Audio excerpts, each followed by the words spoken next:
Now to the third and final day of NTSB hearings, just wrapping up about 30 minutes ago about January's deadly midair collision over the Potomac. Tonight, 7 News' Carl Willis shares new reaction from victims' families about what changes they want to see. It's been 6 months of living hell. We lost some great people. For Lovey Stovall, that includes her son, Mikey Stovall, a husband and a father from Waldorf on his way home from a hunting trip.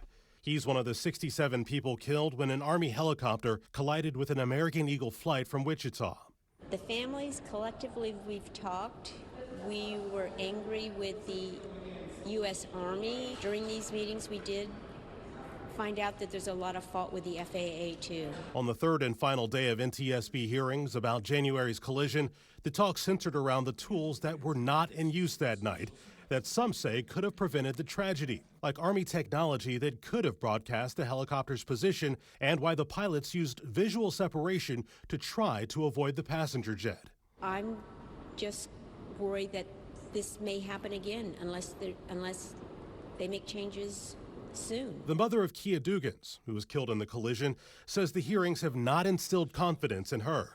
I haven't heard anything that makes me feel better yet. I don't want to hear words. I want to see action. I feel like there needs to be complete transparency and accountability. Stovall says the families of the victims meet every other week. She says the focus on improving safety is a positive step, but says families need this to lead to transformative improvement. You can't fix it if you don't admit it.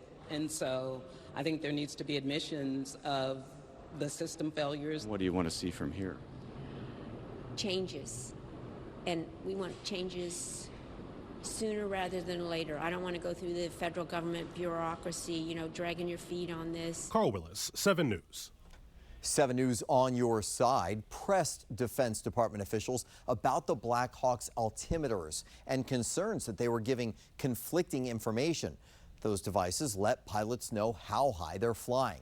An Army spokesperson responded today, writing in part, quote, "The Army is currently testing to validate whether the NTSB's observation represents a significant error across the fleet. Concurrently, the Army is issuing a standardization message to the force to alert pilots and maintainers to that potential issue." The NTSB's final report on the midair collision is expected to be released sometime next year. We will let you know as soon as it's done. In the meantime, you can scan the QR code on your screen to find all of our coverage of this week's hearings on the 7 News YouTube channel.